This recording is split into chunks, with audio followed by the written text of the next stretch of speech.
Okay, thanks everybody for joining in. Appreciate you coming. Wow, I can see a lot of faces. Good to see you. I thought maybe we'd start with a moment of silence for the folks that were injured or killed at the state capitol this week. I know the staff it's all been very heavy for many of you in trying to support your children and teens to process the information. So let's just take just a minute.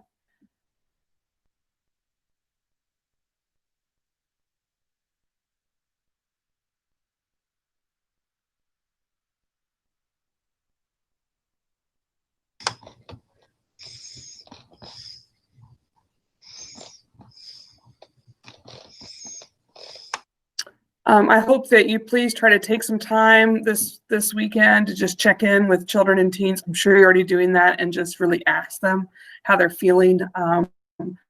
So many things in the educational world that have come out to try to help with the mental health needs of children and teens in general this year, and adults.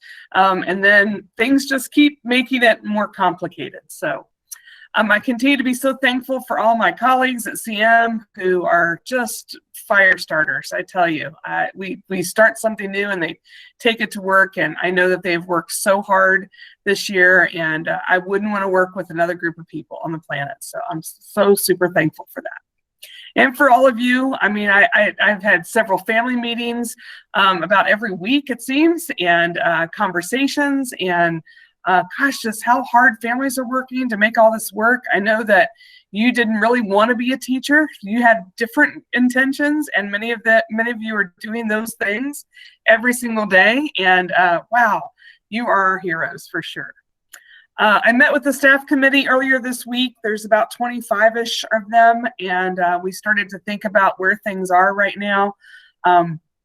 Lots of emotions and thoughts about where things are, and what keeps coming through is the staff with the very youngest children are super concerned about the children and the families, because the families need to work and the children are trying to be moved back and forth. Some children are moving from 4 different locations. So our intention, that we shared in the fall right before winter break was to bring our youngest kiddos back on campus. And so I want to give you a little update and give you some context. And so we'll start with, excuse me, I'll share what's going on. Let's see here. At the state level, I know many of you on this call have already done this, but just to keep us all on the same page.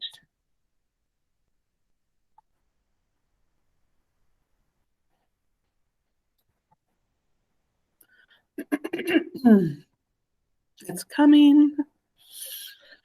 So if you've been at these meetings, you'll notice that, wow, a lot has changed, a lot of red across the state of Indiana. So it is the worst it has been since the pandemic began.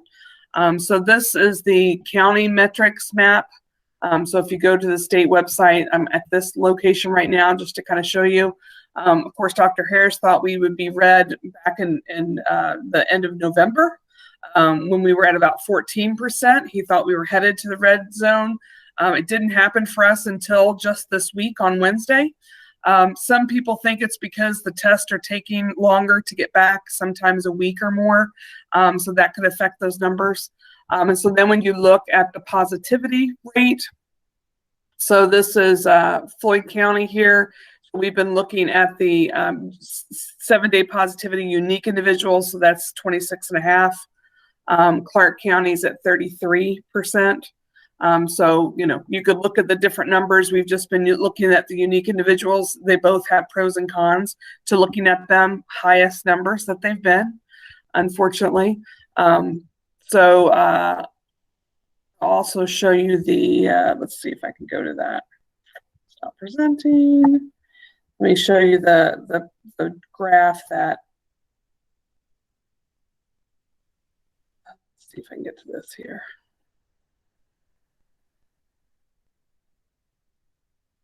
Yeah, it looks like I'm not going to be able to get to it, but the local graph is about at 24% is the positivity rate. So that's just how Floyd County does their percentages, a little bit different than what happens at the state level. So You may have seen that the ISTA, the Indiana State Teachers Association, came back out in November, and they've been lobbying this really heavily over the last week, that if counties are in the red, that all schools should go virtual. And so some counties are doing that, some states are doing that. Each state has its own process for that. And as you heard from Dr. Harris, that hybrid models back in December, that hybrid models can tolerate a community spread of up to 20% before it affects a spread in the schools. Our community's way above that. I will tell you that the staff is so committed to bringing kids back on campus. They know how difficult this is, and we know we have specific children and families, most certainly the very youngest ones, that are struggling. It's harder to do for them. So they really, beyond my better judgment, want to give it a try for the nursery and early childhood kiddos starting this Monday. And we all know that it is the worst it's been all year. And so common sense tells us that we should not be opening and bringing any more kids on campus. And so I say all that to you, and some of you will say, well, then why are you? And well, because nothing has been normal this year. Nothing has followed any kind of pattern. It is not something that, frankly, that I'm lobbying for.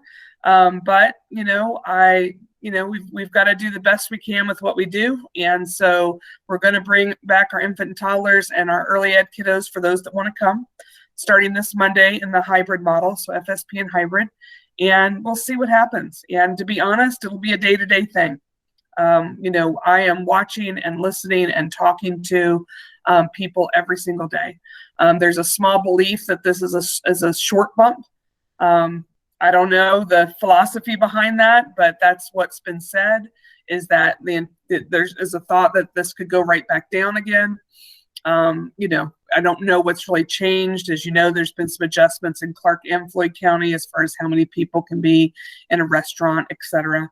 So, maybe that'll take effect over the next couple of weeks. Some scientists believe that the hardest period is going to be between now and middle of February or the end of February. So we'll see.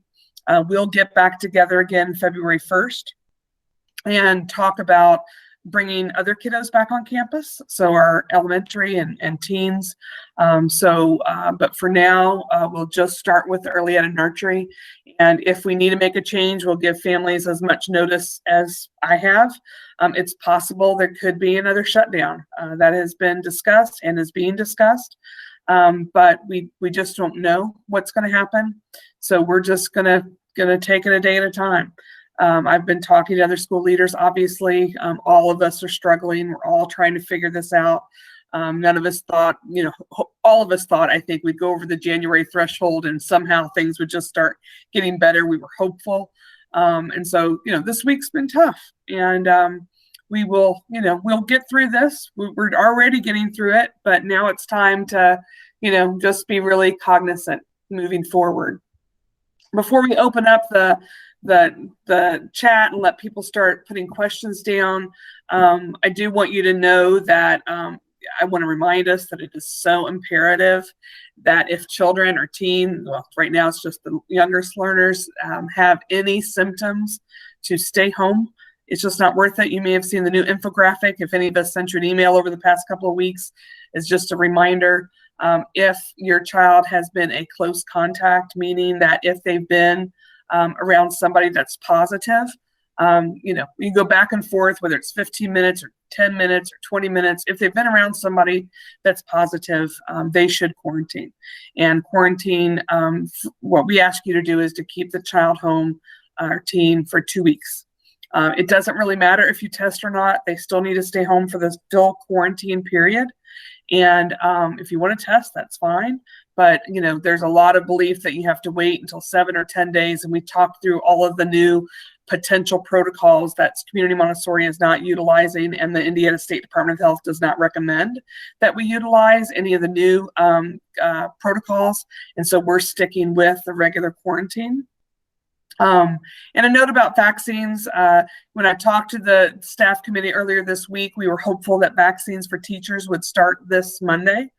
That there was a plan in place, and we had already polled our staff, which most of them were planning to get vaccines.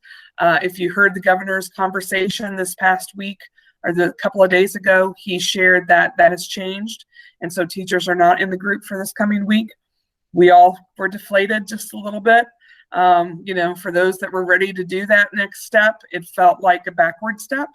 But I also understand from what I learned from the governor's call is that because the spread is so high and because the hospitals many of them are full, that the people at most risk are the oldest people in our population. So they pivoted and moved it to that, which no one can complain with that. That is important for sure. And but we're hopeful that maybe in a few weeks, teachers will get back on that list. And if you haven't seen the process, the website is ourshot.in.gov.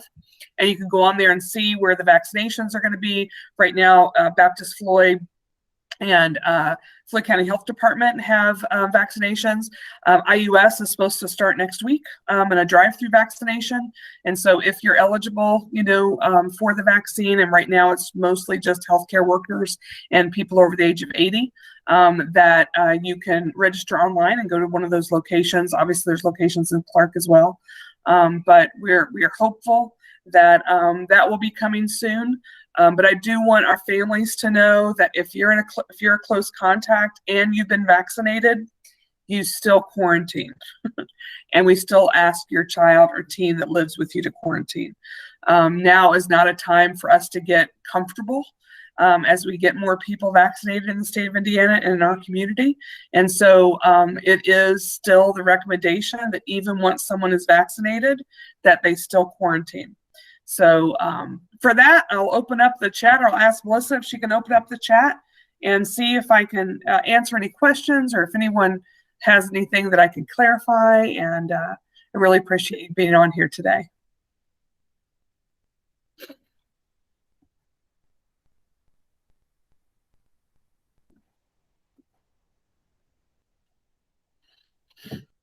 Well, I've stunned you all or something, right? Anybody have anything I can help with or clarify?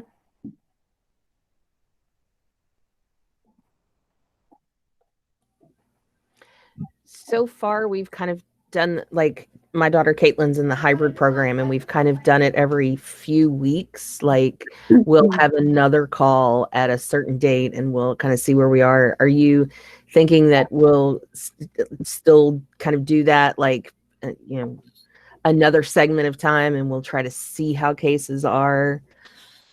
I mean, I that was obviously our intentions in the fall. I'd like to believe that what we're going to be doing on Monday will last until February 1st when we talk again. I am not confident in that. So, we're just going to have to see where things are. Like I said, everything is going against, we're doing the opposite of what we did in December. The community spread is higher. And we're bringing kids on campus. So, it is just not anything any of us have ever done before. And maybe, things will get better, and maybe we won't see spread in the school, and maybe everyone feels comfortable and confident. I think the teachers have tremendous practices. I know all the early ed staff is going to go right back into protocols about how to wear a mask. And if there's one thing you can do to show love and care for the early ed staff, is to practice with your child this weekend in wearing masks and keeping them up over their nose and taking them on or off with their ear loops. So that is the one thing that I can ask all of you to do to help out. That would be fantastic. What else?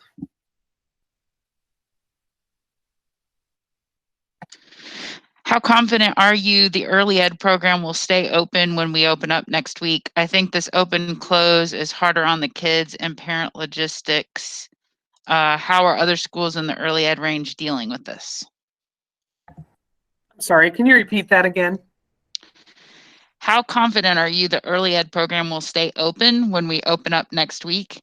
I think this open close is harder on the kids and parent logistics. How are other schools in the early ed range dealing with this? I don't really know how all the other schools are dealing with it. I know that every school is doing something different. And I don't know specifically about that, infant, toddler, early childhood age. I know that we are just trying to do the best we can to support children and families. And that's really all I can say, really from the numbers, we shouldn't be open, but we are giving it a shot and we'll see what happens.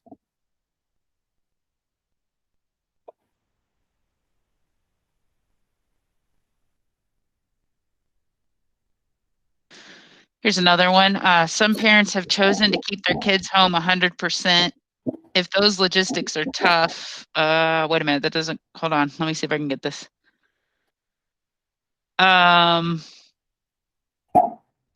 Okay, so I think that they're just making a comment that if parents can keep kids at home, some people are really appreciative for the opportunity to be at school. So I guess they're just requesting that if people think they can stay off campus, can they stay off campus? And I guess on that note, I will just say I can post a link, or Prana maybe do that for me, post a link to the program change. If you feel like you want to completely switch to off-campus learning just because you won't want to attend or whatever, you can do that. Or just not attend, I guess. Is that an option too, Barbara? Absolutely. Just like in the email we sent Wednesday night, we trust you. And if you want to bring it, many times we've opened up throughout this year, families have chosen to keep some children home or bring some children. So that is completely up to you. The one thing that we ask is please just communicate with your teacher. What's really hard is if you are an FSP family, for instance, and they've planned lessons and so forth, and you don't show up for a couple of days. We don't know, and they can't plan lessons and so forth. So it is absolutely, we trust you. Whatever your opinion is, just please communicate with the teachers so that they know too.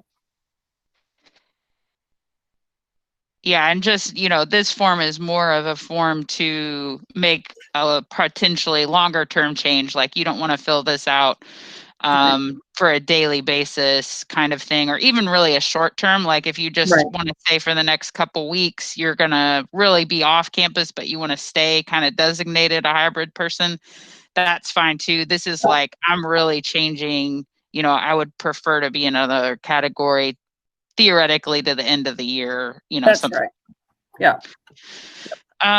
Few thank yous, and thanks for the work, and the form is in there. Any other questions?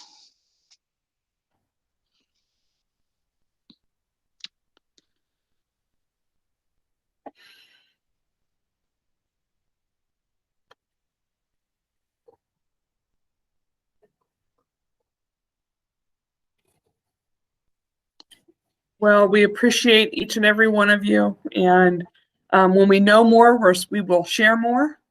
And, we're thankful for your partnership. And we'll stay on for a little bit more if people have any other questions, but feel free if you need to get back to your life. We understand. Yeah. Someone just asked about how the teachers feel about being back in person. So all of the decisions we make are completely by this committee of teachers and staff. And so, like I shared at the beginning, I don't think it's the right thing probably for us to open this Monday, but the teachers, this group of teachers in this level really want to give it a shot. So that's what we're doing. They've all been asked each time we make these decisions. Yeah. Yeah. Just another thank you after that. Yep. Another.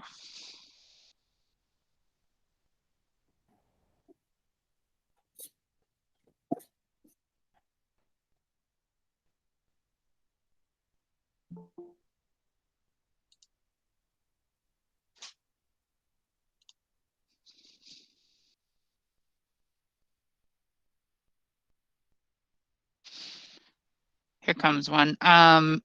I know you all are making the best decisions for our school, but how are other schools in person? Is it just based by each individual school?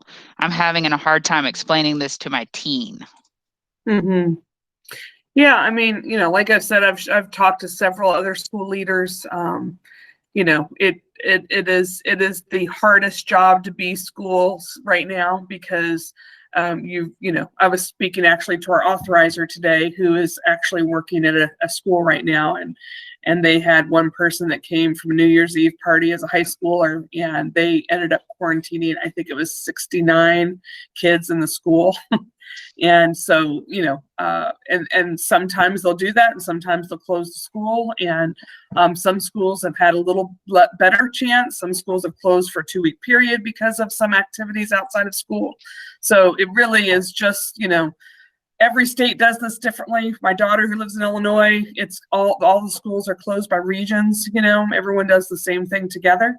And so in Indiana, it's just become individual school decisions. So, what we decided to do is work with staff committee and, look at all the data, discuss it, talk through it, brainstorm ideas.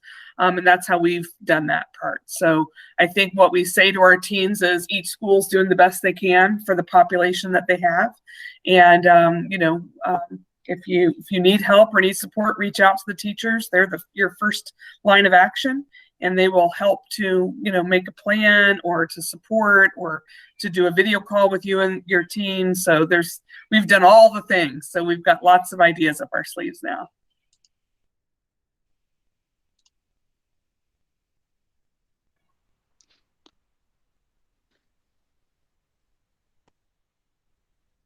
Okay. Thank you again. We'll see you in a couple weeks. Good to see you. Take care. See ya. Thanks a lot. Barbara, there's just another thank you about trying it for the littles, trying to do it. Give it a shot.